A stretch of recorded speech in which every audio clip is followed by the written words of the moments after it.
নমস্কাৰ বন্ধু-বান্ধৱীসকল অসম পুলিচৰ পৰীক্ষা অৰ্থাৎ এছআই এক্সাম 22 নৱেম্বৰ তাৰিখে অনুষ্ঠিত হ'বনে এই সম্পৰ্কে আজি ভিডিঅ'ত আলোচনা কৰিব লৈছোঁ যদি আপোনালোকে অসম পুলিচৰ এছআই এক্সাম দিছিল বা দিব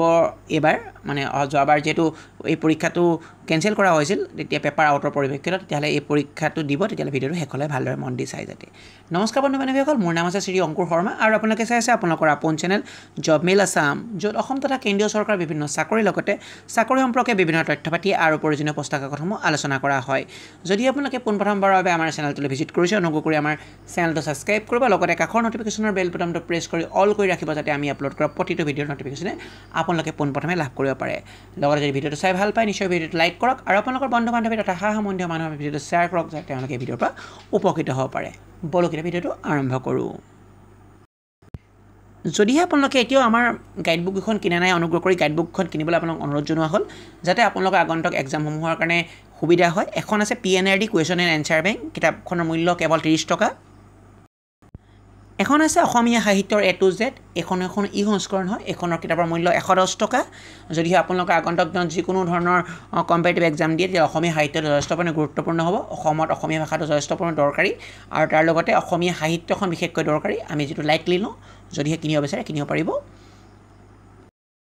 লগতে জেনেৰেল নলেজৰ কুৱেশ্যন আমাৰ প্ৰত্যেকটো কুৱেশ্যন পেপাৰতে আমি দেখা পাওঁ প্ৰায় 50 নম্বৰৰ কুৱেশ্যন আহে সেই হেতুকে যদিহে আপোনালোকে এই কিতাপখন কিনিব বিচাৰে কিনিব পাৰিব জেনেৰেল নলেজ আপোনাক যথেষ্ট পৰিমাণে সহায় কৰিব বুলি আশা ৰাখিছোঁ আমাৰ শেহতীয়াকৈ পাব্লিছ কৰা এখন কিতাপ হৈছে কম্পিউটাৰ নলেজ কম্পিউটাৰৰ যিখন কম্পিউটাৰ নলেজ বা কম্পিউটাৰ আমি থিওৰি বুলি কওঁ পাৰোঁ কম্পিউটাৰ থিওৰিৰ ওপৰত এখন ভালেমান কুৱেশ্যন সন্নিৱিষ্ট এখন কিতাপ প্ৰস্তুত কৰি ওলোৱা হৈছে এই কিতাপ চাৰিখন আপোনালোকে কিনিব পাৰে যদিহে আপোনালোকে এই কিতাপকেইখন একেলগে কিনে তেতিয়াহ'লে আপোনালোকক এটা ডিছকাউণ্ট পাব যদি চাৰিখন আপোনালোকে কিতাপ বাই কৰে এটা ডিছকাউণ্ট আমাৰ ফালৰ পৰা আপোনালোকক দিয়া হ'ব যদি চাৰিখন কিতাপ একেলগে আপোনালোকে কিনে অনুগ্ৰহ কৰি বাই লিংকৰ পৰা কিতাপকেইখন কিনিব পাৰিব এই ভিডিঅ'ৰ ডেছক্ৰিপশ্যন বক্সত বাই লিংককেইটা দিয়া হৈছে এতিয়া আমি মেইন কথাটোলৈ অসম পুলিচৰ পৰীক্ষা অৰ্থাৎ অসম পুলিচৰ এছআই এক্সাম 22 নৱেম্বৰ তাৰিখে হ'বনে এই সম্পৰ্কে আমাৰ মনত নিশ্চয় বহুতো প্ৰশ্ন উঠি আছে কিয়নো আমি বিভিন্ন ধৰণৰ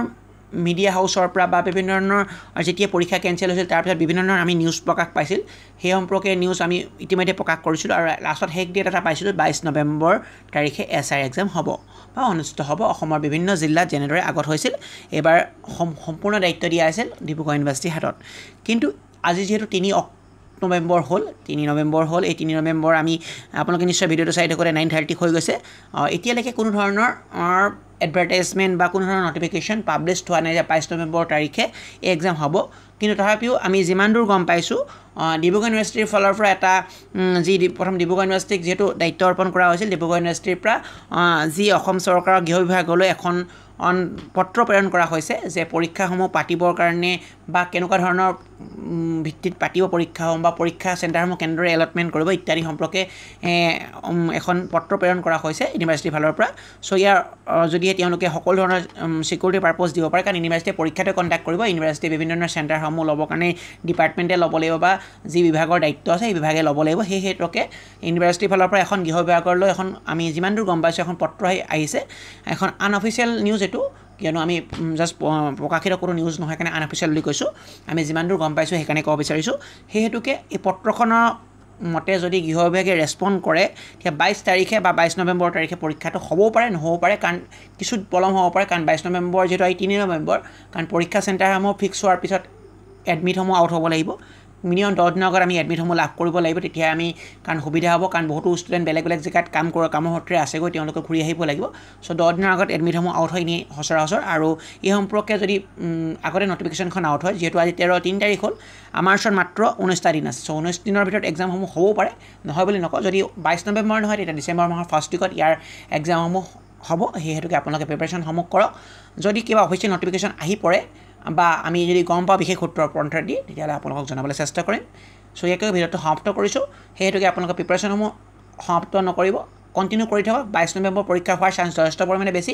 যদি নহয় ডিচেম্বৰ মাহৰ ফাৰ্ষ্ট উইকত বা ইয়াৰ 22 নৱেম্বৰ পিছৰ এক ডেটতো ইয়াৰ পৰীক্ষা সম্ভৱ হ'ব ইয়াৰ সম্পৰ্কে ইউনিভাৰ্চিটিয়ে ইতিমধ্যে